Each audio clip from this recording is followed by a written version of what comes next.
Selamat malam Bapak Ibu dan Saudara yang terkasih di dalam Tuhan Yesus Kristus.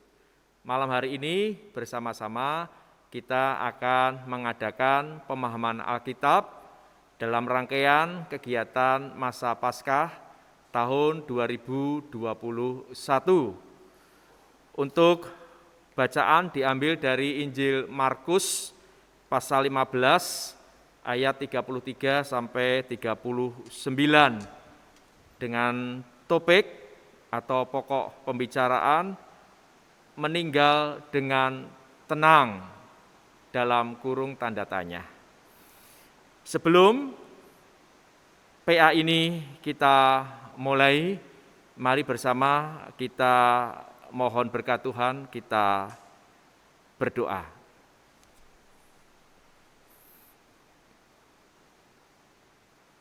Allah Bapa Surgawi, kami bersyukur oleh karena berkat-Mu, sehingga kami boleh dikumpulkan di dalam kondisi sehat dan selamat. Terkhusus saat ini, kami bersama-sama hendak melakukan pemahaman Alkitab. Tuhan menolong dan memberkati, sehingga apa yang kami percakapkan bersama hanya bagi hormat dan kemuliaan nama-Mu. Jalannya kegiatan pemahaman Alkitab dari awal hingga akhir nanti, kami mohon di dalam penyertaan Tuhan. Baik kami yang ada di tempat ini maupun jemaat yang dari rumah masing-masing, Tuhan senantiasa memberikan hikmat dan perlindungan. Di dalam Yesus Kristus kami mohonkan doa kami ini. Amin. Bapak, Ibu, dan Saudara yang terkasih di dalam Tuhan Yesus Kristus, bacaan Alkitab untuk pemahaman Alkitab malam hari ini diambil dari Injil Markus pasal 15 ayat 33 sampai 39 dengan topik meninggal dengan tenang dalam kurung tanda tanya. Maksud kalimat meninggal dengan tenang dalam kurung tanda tanya itu bisa dimengerti dari dua sisi. Ya. Kalimat ini sebuah pertanyaan, tapi bisa jadi sebuah pernyataan. Untuk itu, supaya kita mendalami lebih dalam tentang topik kita, saya akan sedikit mengutip buku yang ditulis oleh Andar Ismail dalam bukunya Selamat Sejahtera. Andar Ismail memberi komentar mengenai gejolak perasaan orang yang akan meninggal dunia. Dengan ungkapan yang jenaka, Andar Ismail menutur begini: tidak ada berita duka yang mencantumkan telah meninggal dengan tergesa-gesa, atau telah meninggal dengan gelisah, atau telah meninggal dengan ketakutan, atau telah meninggal dengan marah-marah. Sebab yang selalu tercantum adalah telah meninggal dunia dengan tenang atau damai, atau seringkali disingkat dengan RIP, rest in peace.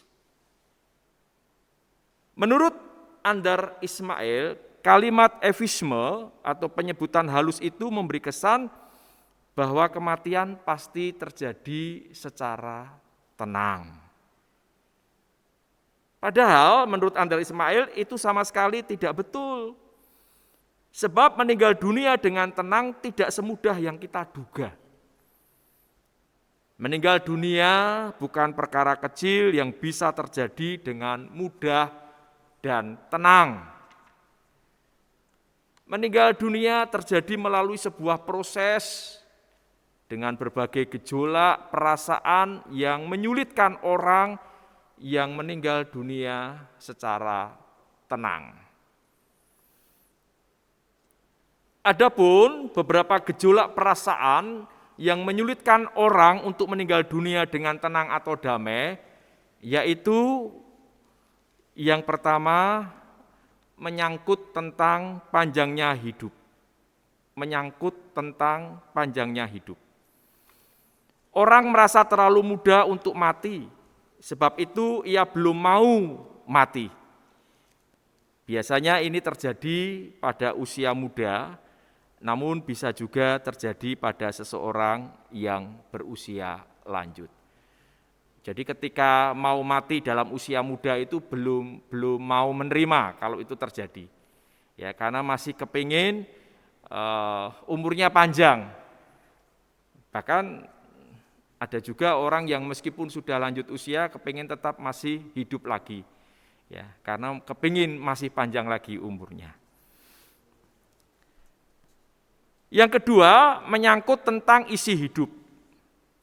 Orang yang belum memenuhi tugas dan belum menggenapi rencana atau cita-cita hidup. Misalnya seorang ibu yang masih ingin hidup, ya, supaya bisa menyaksikan anaknya menikah beberapa bulan lagi, bahkan kepingin menimang cucunya pada nantinya. Jadi ketika mau meninggal, ya misalnya ibu ini memiliki gejolak kegelisahan yang luar biasa karena ya kepinginnya itu tidak mati, kepinginnya itu mau menyaksikan anaknya ini menikah beberapa bulan lagi, bahkan pada saatnya nanti bisa menimang cucu. Dan banyak contoh lagi yang lainnya. Yang ketiga, menyangkut tentang perasaan bersalah atau dendam. Belum meminta maaf kepada orang tertentu atau belum bisa memaafkan seseorang. Jadi ada juga orang yang ketika mau mati itu mengalami gejolak perasaan seperti ini. Ya, karena merasa bersalah, belum minta maaf, ya belum bisa menerima kenyataan kalau mau mati. Atau bahkan bisa jadi belum mau mati karena belum bisa memaafkan orang yang mungkin telah melukai hatinya semasa hidup. Yang keempat, menyangkut tentang penyesalan. Jadi ketika mau mati mengalami gejolak perasaan, ya, penyesalan diri sendiri karena telah merasa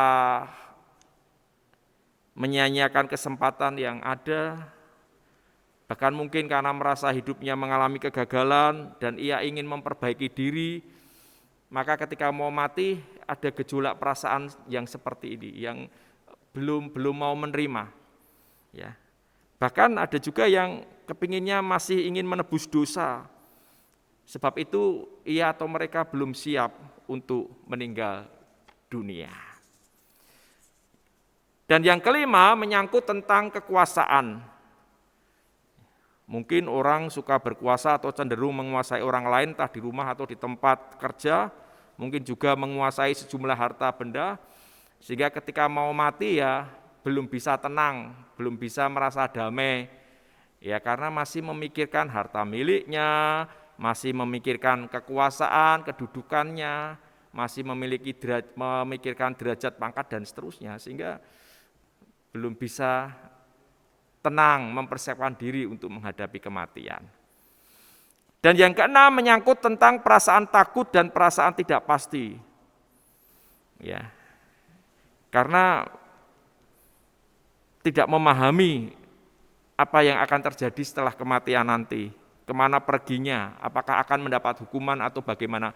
Lalu takut, lalu gelisah, lalu cemas, dan seterusnya. Dan tidak sedikit juga orang yang mengalami seperti ini ketika mau menghadapi kematian. Bahkan dulu saya ketika mendampingi seseorang, ya ada juga yang menjerit-jerit, saya tidak mau mati, saya tidak mau mati. Dan seterusnya. Memang ketidaktenangan menjelang kematian disebabkan oleh rupa-rupa hal yang sangat bervariasi Dan setiap orang sedikit atau banyak mengalami turun naiknya perasaan tidak tenang ketika menghadapi kematian. Bapak, Ibu, dan Saudara yang terkasih di dalam Tuhan Yesus Kristus, kita semua tentu mempunyai impian agar kelak dapat meninggal dengan tenang. Meski tak selalu mudah mengukur seperti apa kematian yang tenang itu. Barangkali yang menjadi impian tiap orang adalah tenang pada detik-detik akhir menjelang kematian. Bahkan ketika ditanya, besok inginnya mati dengan cara apa? Banyak orang yang mengatakan ingin mati bukan dalam keadaan kesakitan. Artinya kalau mati nggak usah sakit lah, ya, nggak usah merepotkan orang lain lah, dan seterusnya. Bahkan ada yang berpengharapan kalau mati tidak merasakan sakit apapun. Jadi meninggal ya meninggal saja, tanpa sakit penyakit dan tidak merasakan kesakitan. Ada juga yang ingin agar di detik-detik kematiannya itu dikelilingi oleh pasangannya, entah suami, entah istri, entah anak-anak atau anggota keluarganya, dan seterusnya. Kita merasakan dan menyaksikan bahwa salah satu pergumulan hebat di masa pandemi ini adalah penderitaan para penyintas yang terinfeksi COVID-19. Memang banyak yang akhirnya sembuh, namun tak sedikit juga yang meninggal dunia.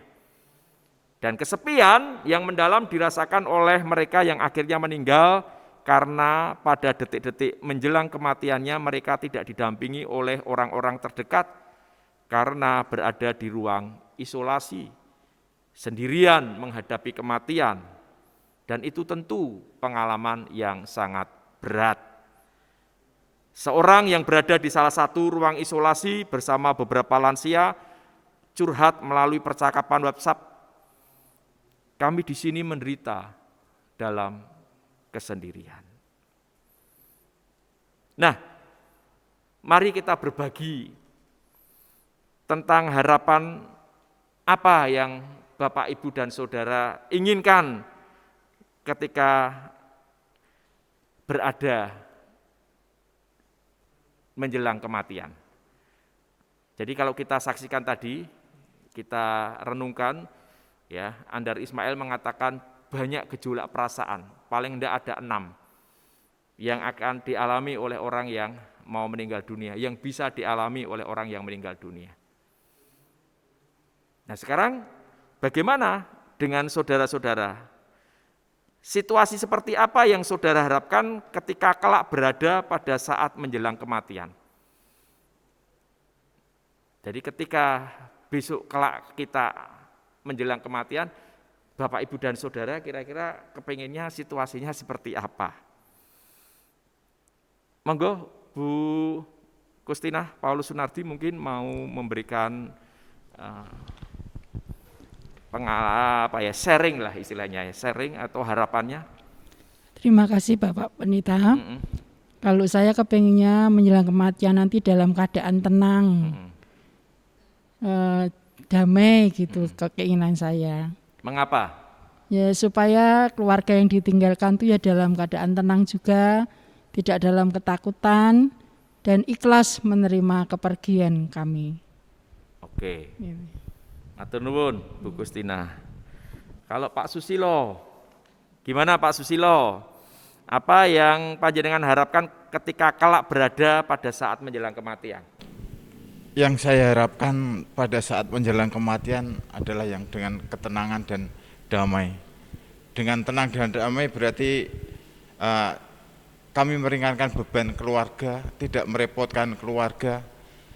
Duka cita keluarga tidak terlalu mendalam dan tidak berlarut-larut.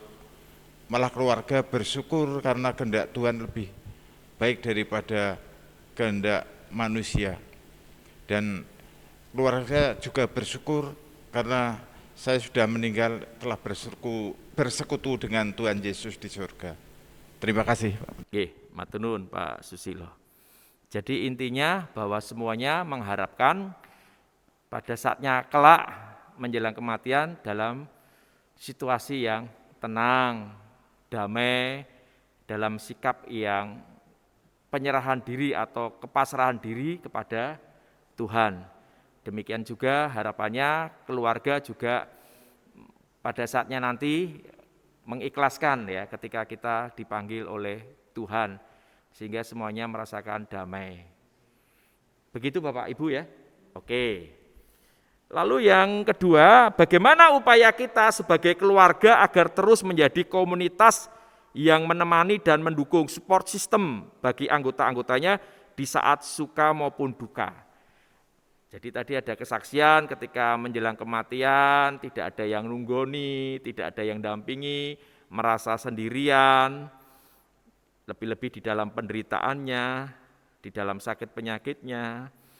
Nah, lalu bagaimana upaya kita sebagai keluarga agar terus menjadi komunitas yang menemani dan mendukung atau support system bagi anggota-anggotanya? Ya tentu tidak hanya dalam suasana duka, tetapi juga dalam suasana suka. Mungkin Pak Andang mau memberikan pendapat, monggo. Iya, sebagai anggota keluarga, tentu kita ingin dan kepingin selalu bisa mensupport atau mendampingi ketika ada salah satu keluarga yang pada detik-detik terakhir menemui ajal atau menghadap sang kalik. Jadi kita memberikan dukungan secara moral ya, dukungan secara moral agar dalam detik-detik terakhir ini tidak merasa ketakutan. Jadi ada yang mendampingi ya, atau pendampingan ini penting, jangan sampai ditinggalkan seorang diri ketika ada saudara atau orang yang kita cintai itu akan menghadap kepada sang kalik. Itu menurut kami, Pak. Bu Tri Mulat Miningsih mungkin mau memberikan tanggapan? Iya, terima kasih Pak Nathan.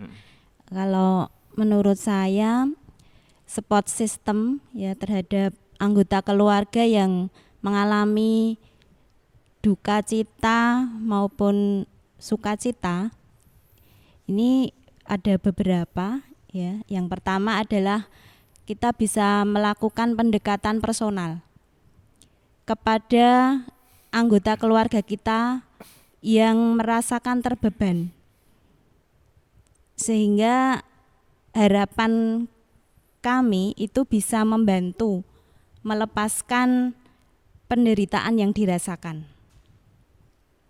Yang kedua, kita bisa mendoakan dan memberi penguatan kepada anggota keluarga kita yang mengalami pergumulan di dalam kehidupannya, baik itu sakit maupun permasalahan-permasalahan yang membebaninya. Kemudian yang ketiga, kita bisa memberikan apresiasi di saat anggota keluarga kita itu mengalami sukacita.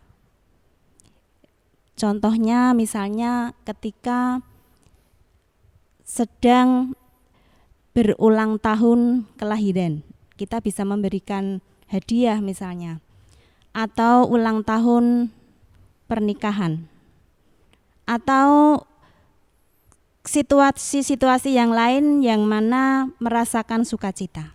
Kita bisa memberikan apresiasi atau selamat. Yang keempat yaitu kita bisa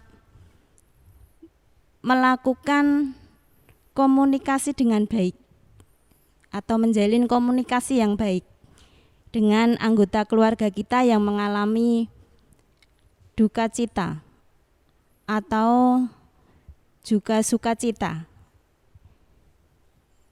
Misalnya ketika kita dekat ya dengan anggota keluarga kita yang sedang sakit misalnya, kita bisa berkunjung sesering mungkin. Atau misalnya jika anggota keluarga kita yang mengalami penderitaan itu jauh, kita bisa melakukan komunikasi melalui telepon ya. Sekarang kan sudah zamannya komunikasi dengan HP atau bisa video calling supaya kita bisa lebih tahu bagaimana kondisi yang dirasakan oleh anggota keluarga kita.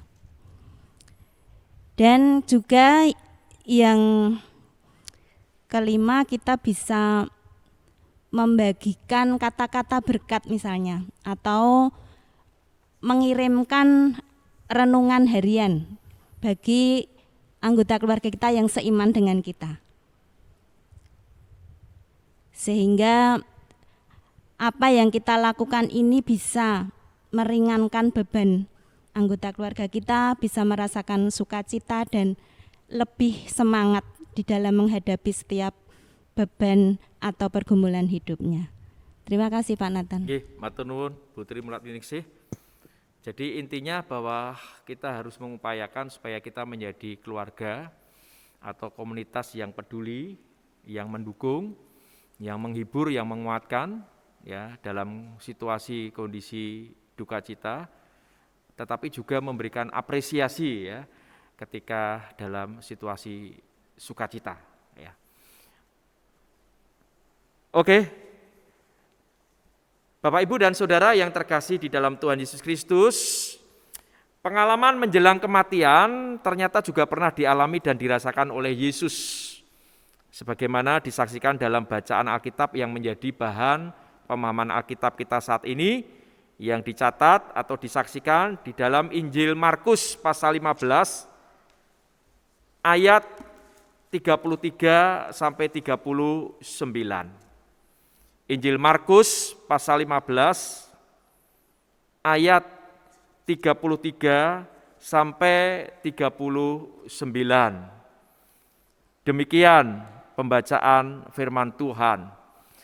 Pada jam 12, kegelapan meliputi seluruh daerah itu dan berlangsung sampai jam 3.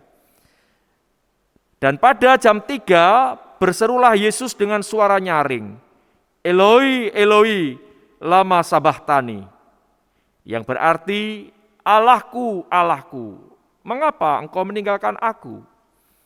Mendengar itu, beberapa orang yang berdiri di situ berkata, lihat, ia memanggil Elia. Maka datanglah seorang dengan bunga karang, mencelupkannya ke dalam anggur asam, lalu mencucukkannya pada sebatang buluh dan memberi Yesus minum serta berkata, baiklah, kita tunggu dan melihat apakah Elia datang untuk menurunkan dia. Lalu berserulah Yesus dengan suara nyaring dan menyerahkan nyawanya.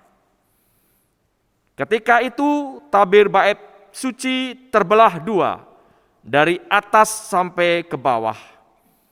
Waktu kepala pasukan yang berdiri berhadapan dengan dia melihat matinya demikian, berkatalah ia, sungguh orang ini adalah anak Allah. Bapak, Ibu, dan Saudara yang terkasih di dalam Tuhan Yesus Kristus, dalam perikop Injil Markus 15 ayat 33 sampai 39 yang tadi sudah saya bacakan, dikisahkan tentang kematian Yesus. Kematian Yesus memang menjadi peristiwa tragis. Apakah saat itu Yesus meninggal dengan tenang? Ini pertanyaannya. Injil Markus mencatat bahwa Yesus sempat berseru dengan nada menggugat. Dalam teks kita dicatat, Allahku, Allahku, mengapa engkau meninggalkan aku? Itulah seruan Yesus. Di detik-detik menjelang kematiannya itulah Yesus merasakan kesendirian, bahkan perasaan ditinggalkan dan dilupakan. Dan tentu saja hal itu adalah ungkapan perasaan yang amat berat. Namun Injil Markus menawarkan sebuah pemahaman dari sisi lain yang pantas kita pertimbangkan, yaitu bahwa kematian Yesus bukan sekedar peristiwa tragis, Injil Markus mencatat bahwa kematian Yesus terjadi sekitar pukul 3 sore, sebagaimana disaksikan di dalam ayat 34. Keterangan waktu di sini menjadi penting karena dalam tradisi Yahudi, pukul 3 sore adalah saatnya bagi mereka melaksanakan ritual persembahan kurban pada sore hari di Bait Allah. Bertepatan dengan ritual kurban itulah Yesus dikisahkan meninggal. Nampaknya Injil Markus sengaja ingin menyejajarkan atau menyandingkan peristiwa kematian Yesus dengan peristiwa korban. Artinya kematian Yesus bukanlah tragedi belaka. Kematian Yesus memang merupakan sebuah peristiwa yang disadari serta mengandung maksud yang jelas. Sama seperti ketika orang Yahudi menghaturkan kurban persembahan, dilakukan dalam kesadaran untuk bersembah kepada Allah. Hal itu dipertegas kembali di ayat 37 yang mencatat bahwa Yesus menyerahkan nyawanya. Nampaknya terjemahan baru Lembaga Alkitab Indonesia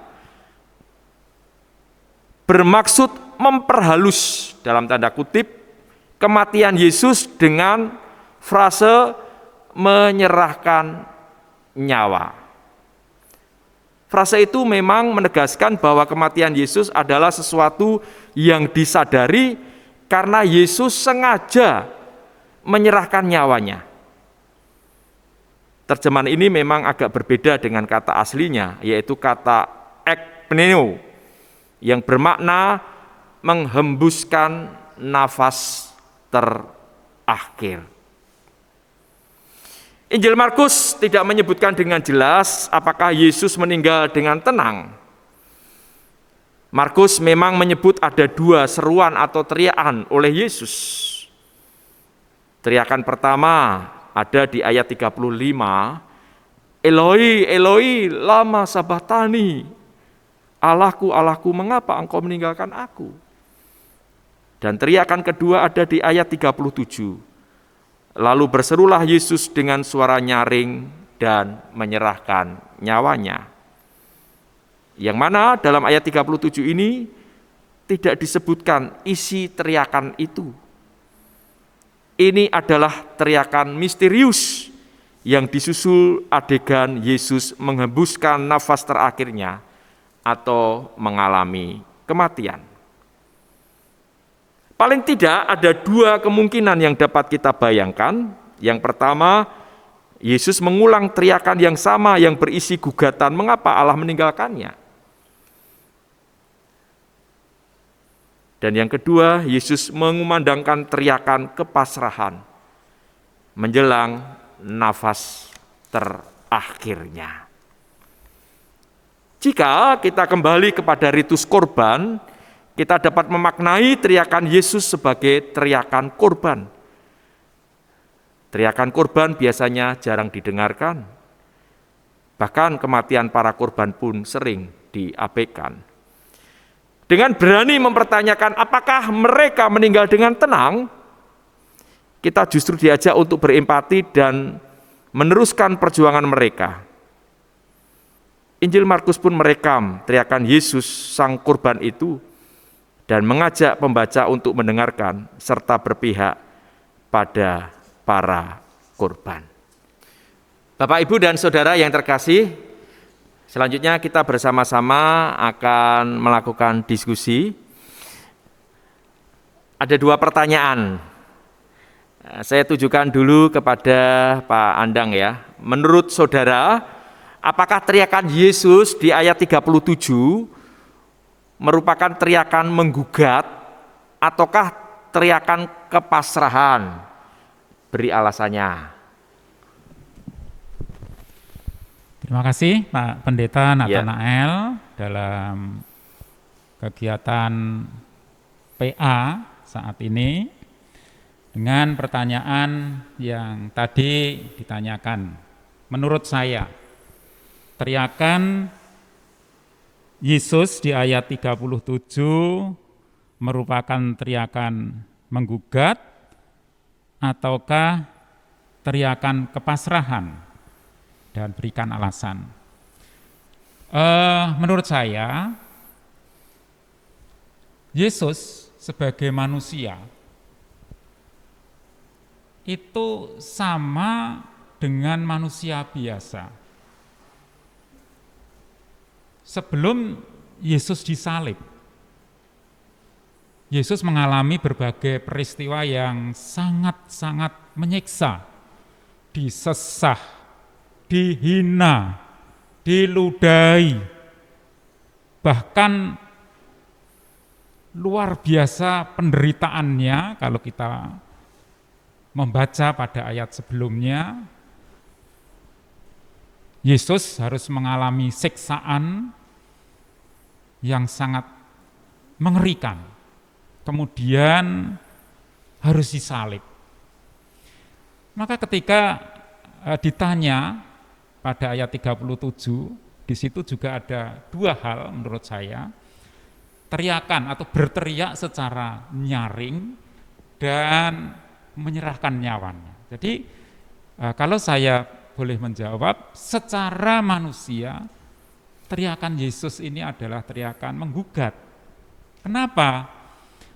Karena pada saat itu seakan-akan Tuhan meninggalkan Yesus. Sebagai manusia itu seperti itu. Jadi ya menggugat, karena di ayat 35 ada kata mengapa, ya. Allahku, Allahku, mengapa engkau meninggalkan aku. Jadi pertanyaan mengapa ini seakan-akan perlu jawaban, di mana Yesus sebagai manusia dia mengalami penderitaan, dan ketika menjelang ajal dia seakan-akan ditinggalkan. Ini yang pertama. Nah, kemudian yang kedua jawaban saya, apakah itu kepasrahan? Ya, saya katakan itu merupakan satu kepasrahan juga. Kenapa? Tadi juga dibacakan ketika itu pukul 3 sore, di mana pada adat Yahudi di sana pada jam-jam itu adalah jam pengorbanan. Artinya bahwa memang Yesus menyerahkan dirinya. Untuk siapa? Ya untuk manusia yang berdosa. Sehingga kalimat di ayat 37 kemudian menyerahkan nyawanya. Ini suatu kepasrahan. Jadi berserah bahwa kehendak-Mu lah Tuhan yang jadi. Sehingga melalui kepasrahan ini sudah sesuai dengan apa yang dikehendaki Bapa di surga, bahwa Yesus menanggung dosa manusia dan menawarkan diri ini, bukan diminta tapi menawarkan diri untuk menjadi penebus manusia yang berdosa. Oleh karena itu bersyukurlah kita memiliki Yesus yang menjadi juru selamat kita. Jadi seperti itu Pak Pendeta Nathanael, menurut jawaban saya tentang ayat 37 yang merupakan teriakan menggugat ataukah teriakan pasrahan, dua-duanya. Demikian, terima kasih. Nggih, matur nuwun Pak Andang. Monggo Bu Kustinah, Paulus Sunardi memberi tanggapannya. Terima kasih Bapak Pendeta. Nggih. Kalau menurut saya hanya saya akan memilih satu, yaitu kepasrahan. Nggih.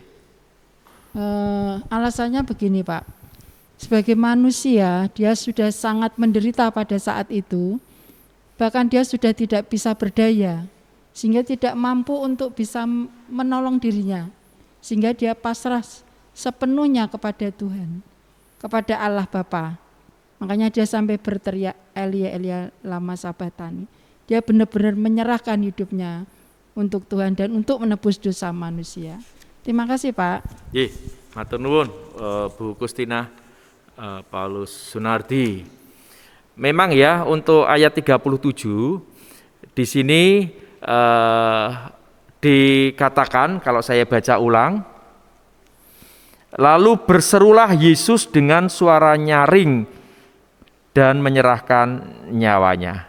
Jadi memang tidak jelas disebutkan apa yang diserukan oleh Yesus. Oleh karena itu dalam pengantar teks tadi dikatakan bahwa ini sesuatu yang misteri, ya, sesuatu yang tidak bisa kita ketahui secara jelas apa yang diteriakkan atau apa yang diserukan oleh Yesus pada saat itu. Tetapi kalau kita mau melihat ayat paralel, ya, ayat paralel dari bacaan kita ini juga dicatat di dalam Injil Yohanes 19 ayat 28 sampai 30. Di dalam ayat 30 di situ dikatakan, berkatalah ia, sudah selesai. Lalu ia menundukkan kepalanya dan menyerahkan nyawanya. Jadi kalau penulis Injil Yohanes mencatat bahwa Yesus berkata sudah selesai, tetelestai dalam bahasa Yunani, itu artinya bahwa karya Yesus di dunia ini sudah selesai, kedatangan di dunia ini sebagai manusia sejati sudah selesai. Bahkan ia berhasil menunaikan tugas menjadi korban penebus dosa bagi manusia sekali untuk selamanya. Yang berikutnya, kata sudah selesai juga mau menunjukkan bahwa Yesus telah memenuhi tugas perutusannya, di mana rancangan dari perintah Bapanya mengenai penderitaan yang harus dijalaninya kini telah tercapai, telah tergenapi, telah terpenuhi. Hal itu terjadi karena ketaatannya secara total kepada kehendak Allah Bapanya. Kita diingatkan dengan peristiwa ketika Yesus mengalami pergumulan hebat di Taman Getsemani, dia berdoa sampai ketiga kalinya dalam doanya, dan dia berkata, bukan kehendakku Bapa, melainkan kehendak-Mu lah yang terjadi. Ini ada sebuah penyerahan diri secara total, ketaatan secara total kepada kehendak Allah Bapanya. Kemudian ia menundukkan kepalanya dan menyerahkan nyawanya. Itu kalau dalam Injil Yohanes 19 ayat 30 bagian B. Itu artinya bahwa Yesus sendiri yang menundukkan kepalanya dengan rela hati serta menyerahkan nyawanya. Dan ayat ini sebenarnya mau menegaskan bahwa hidup Yesus bukan diambil daripadanya, tetapi ia sendiri yang menyerahkannya. Dengan penuh martabat lalu Yesus wafat di kayu salib untuk menebus dosa dan menyelamatkan manusia menuju kepada kehidupan yang kekal. Itu kalau kita bandingkan dengan ayat paralel dari Injil Yohanes 19 ayat 28 sampai 30. Ya, meskipun bisa jadi secara manusiawi mungkin Yesus digambarkan seperti menggugat, tetapi sebenarnya di situ ada sebuah kepasrahan yang total. Karena di situ ada kata lalu menyerahkan nyawanya. Artinya bahwa Yesus betul-betul menyerahkan nyawanya kepada Allah Bapanya. Ini sebagai bentuk wujud konkret kepasrahan kepada kehendak Allah Bapa dalam rangka untuk menebus dosa manusia, sehingga manusia beroleh keselamatan. Jelas Bapak Ibu Saudara nggih? Kemudian sekarang pertanyaan yang kedua, di negeri kita juga ada sekian banyak orang yang menjadi korban ketidakadilan, termasuk orang-orang yang diculik dan dibunuh bahkan tanpa jejak. Nah, dalam rangka menghayati keberadaan kita sebagai manusia Paskah itu manusia yang sudah diperbarui hidupnya melalui pengorbanan, kematian, dan kebangkitan Yesus, artinya kita sudah hidup sebagai manusia baru, hidup di dalam pimpinan Roh Kudus, di dalam kehendak Tuhan, hidup yang berpengharapan. Maka apa yang dapat kita lakukan dalam persoalan tersebut? Pak Susilo, badhe jawab, monggo Bapak. Sebagai manusia Paskah dalam menghadapi orang yang menjadi korban ketidakadilan, orang yang diculik, bahkan yang dibunuh, kami hanya bisa mendoakan bagi keluarga, kiranya dikuatkan dan kiranya terhibur hatinya, sehingga dia mempunyai pengharapan pada Tuhan. Dan kepada si korban, kiranya kami juga mendoakan kiranya dia kuat dalam menerima penderitaan itu, dan kiranya dengan pertolongan Tuhan bagi yang masih hidup bisa kembali kepada keluarga, sedangkan yang sudah meninggal kiranya sudah bersatu dengan Tuhan. Dan kami juga berdoa kiranya bagi yang pihak-pihak yang menindas atau yang bertindak tidak adil, kiranya Tuhan memberi anugerah orang-orang ini dipulihkan kembali, kiranya dapat berbuat yang lebih adil daripada sebelumnya. Ini jawaban dari saya, Bapak. Terima kasih. Terima kasih Pak Susilo. Bu Tri Mulakminingsih, monggo. Ya, terima kasih Pak Nathan. Di negeri kita ini memang semakin marak ya terdapatnya ketidakadilan dan juga penculikan, juga pembunuhan terhadap orang-orang yang tidak bersalah sebenarnya.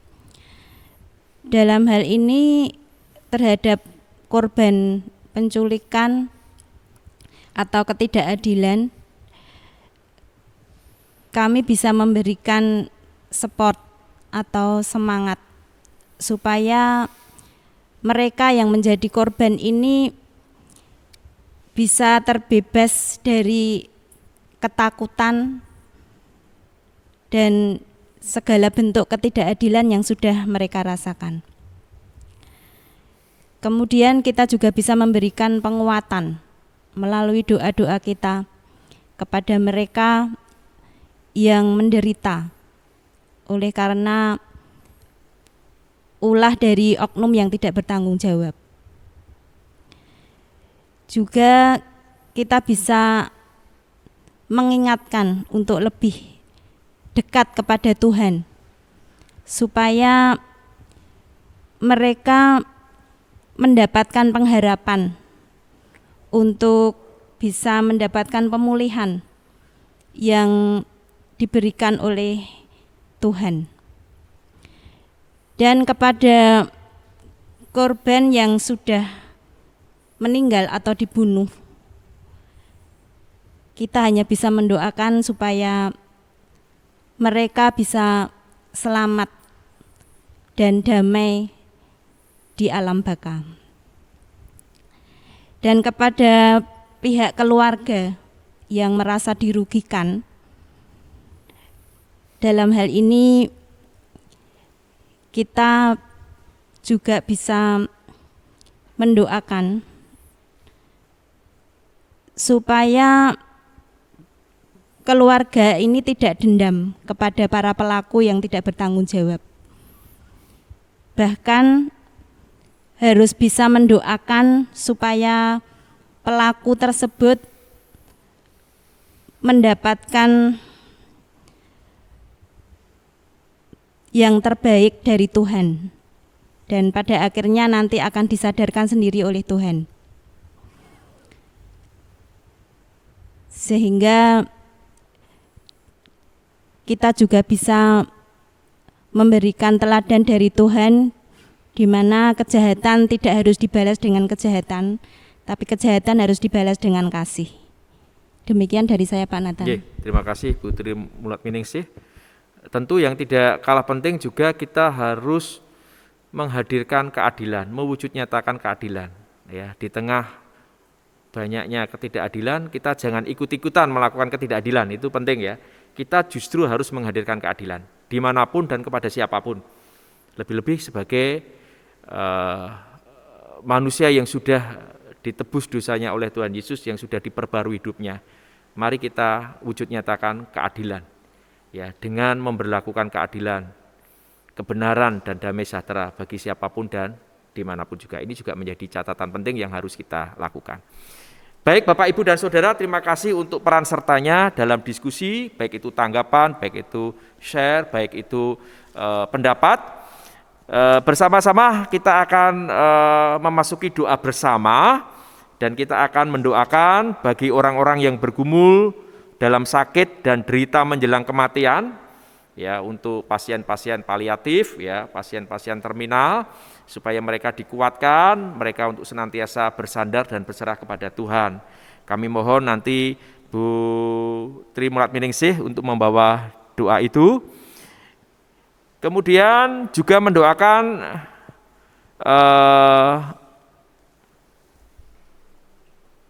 keluarga agar terus dapat menjadi komunitas pendukung, dan tentu juga mendoakan para korban ketidakadilan dan keluarganya. Ya, jadi untuk para korban yang menderita ketidakadilan dan keluarganya perlu kita doakan, ya, supaya diberi penghiburan, kekuatan, dan perlindungan dari Tuhan. Nanti Pak Andang Kristanto. Lalu nanti doa penutupnya saya. Demikian, monggo bisa dimulai dari Ibu Tri Mulatminingsih. Mari kita bersatu dalam doa. Allah Bapa yang bertahta di kerajaan surga yang maha mulia, kami mengucap syukur Tuhan, Engkau senantiasa memberikan kekuatan kepada kami dan kesempatan untuk kami boleh mengadakan pemahaman Alkitab pada malam hari ini. Tuhan, kami berdoa untuk orang-orang yang sakit ataupun yang sedang diambang kematian. Kiranya Tuhan beri roh kekuatan, ketegaran, keberanian dalam menghadapi waktu di mana Engkau memanggil mereka. Jauhkan dari rasa kekhawatiran dan ketakutan yang mendalam, dan berilah pengharapan yang penuh. Oleh karena ketika sudah mengikut Engkau, maka akan mendapatkan kedamaian dan keselamatan di surga baka seperti yang Engkau janjikan. Kami berdoa untuk anggota keluarga, sanak saudara, kerabat, para sahabat, untuk selalu memberi semangat, penghiburan, kepedulian, dan empati kepada orang-orang yang sakit dan mendekati kematian ini, sehingga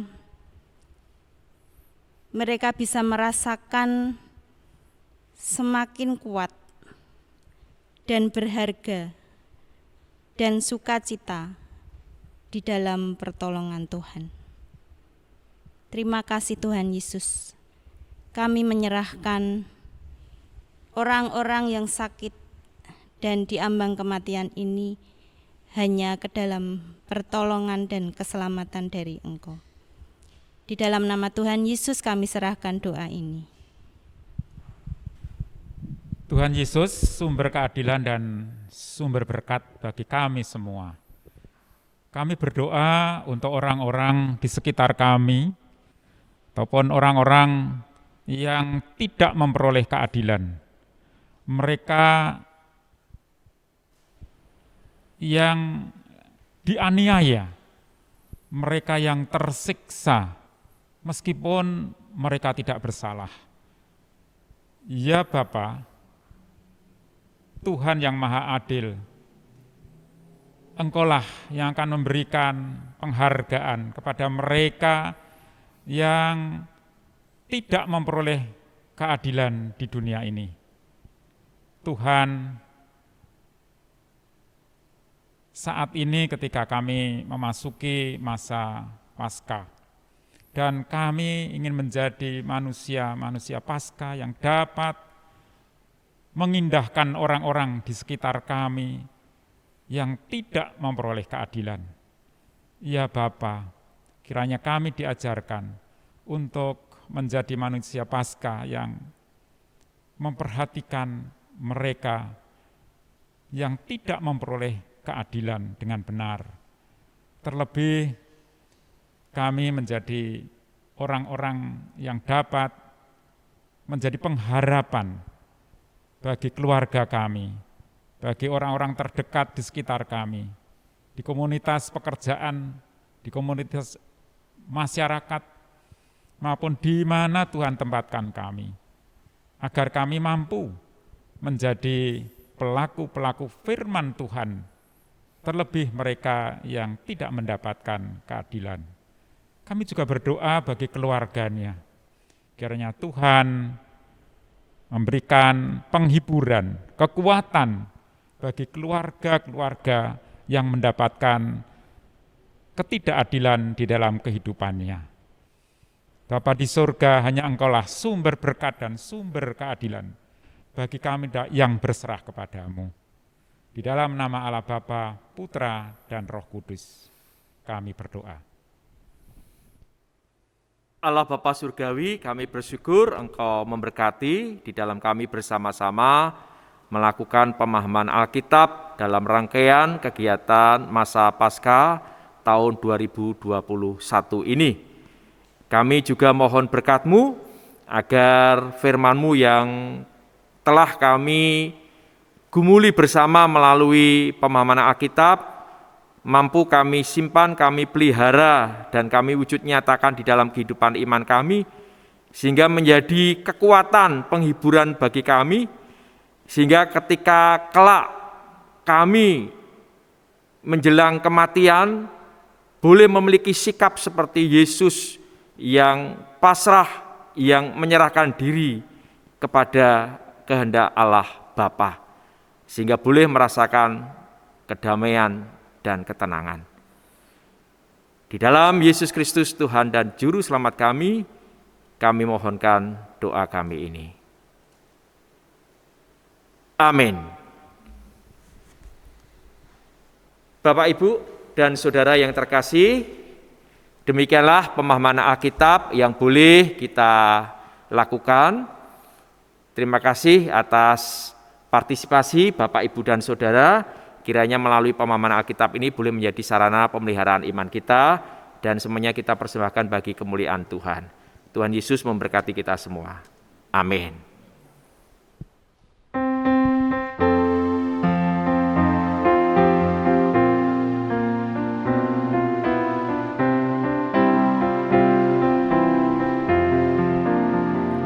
Ku berserah kepada Allahku di darat bumi.